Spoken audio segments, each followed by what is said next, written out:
Hi guys, friends in high places. Got some frogs going there.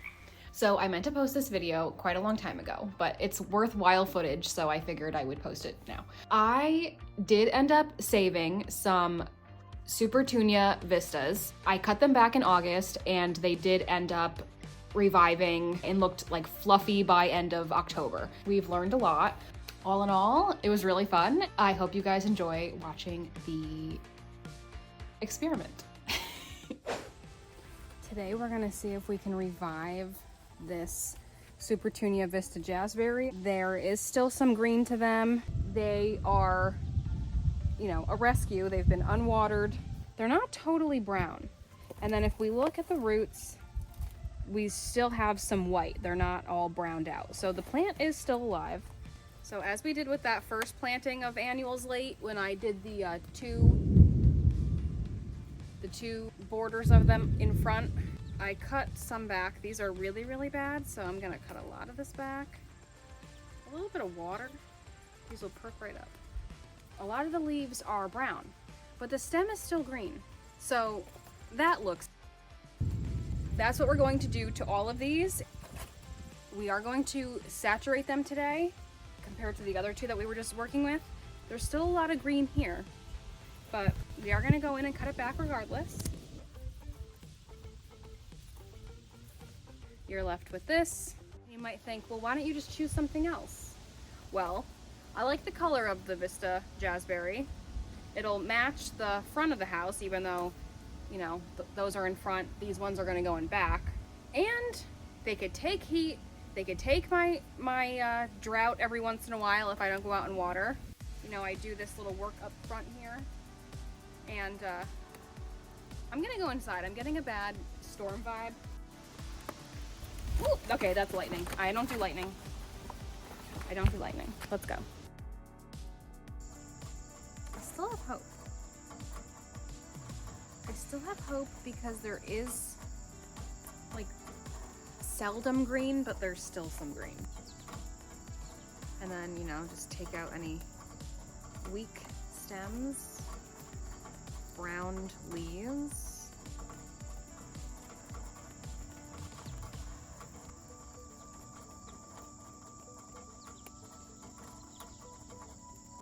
This is going to make a comeback. Do you know why? Because it's still green. So that's gonna make a comeback. And I know the naysayers are gonna be like, naysayers. I think 2 people watch this channel. They're gonna be like, I know if I were watching this, I'd be like, oh, you know what? It'd be so easy for her to just like swap in some new ones and we would never know. But no, I'm gonna give you status updates on these. So you can tell a brown stem from a green stem next to it. Things are gonna look worse before they look better. Do you think these are worth resurrecting? What's the root situation? They're looking white, or they're looking pretty brown. Let's try, like why not, right? I don't have that many Supertunia Vista Jazzberries here to work with, so we're gonna just put the others in sick bay. We might as well put these in sick bay. We are going to go in and Jack's Classic these. Here is our Jack's Classic Petunia feed, 2622, for use on iron-loving plants, Petunia, calibrachoa. Oh no, where's my mixer? I'll just eyeball it. Oh, as I said, Bacopa, Diacia, Nemesia, Scavola. Oh, I didn't know Scavola was iron-loving. I'm just gonna dump this watering can in.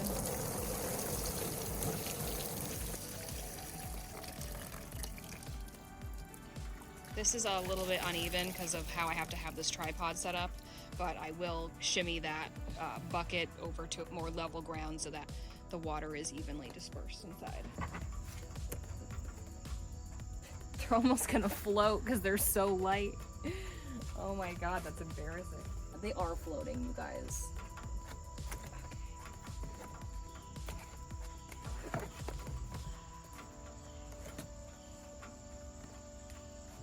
Alright, we're gonna do one more watering can's worth.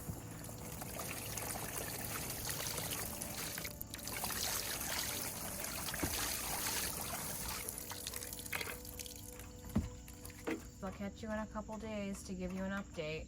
These are the unfortunate goners that I am going to compost. It's been 12 days. This is the progress.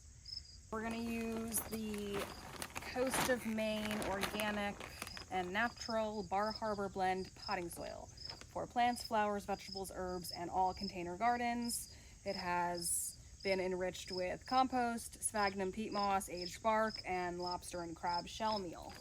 Okay, so we'll do this one hiding in the back. I'm not even gonna touch those roots because this plant has been through the ringer.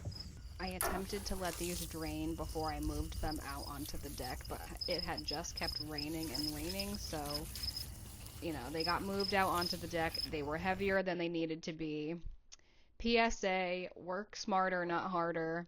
I do not have a faucet on my deck, so I'm not able to hook a hose up there, just, you know, carry a watering can out every once in a while. My hope was that the new growth would come off of the old stems that we spent all that time, you know, clearing the old foliage off of, and that would make room for, you know, new growth to be able to sprout. However, I think 4 out of 6 had sprouted back up from the bottom. They rejuvenated that way. There were some where the leaves had come off of the stems. That was my hope, and the ones that did come off of the stems did end up getting much fuller. I'm not sure why some of the stems ended up browning and new growth wasn't able to come off of those, but maybe you guys have some theories in the comments down below. I'd love to hear your thoughts. These had just begun to come into blossom, so the fact that I found little baby Supertunias was very strange because they were not seeds from old seed heads. As I said, these were just coming into blossoming. There was not old Supertunia seed in the soil because we used fresh soil.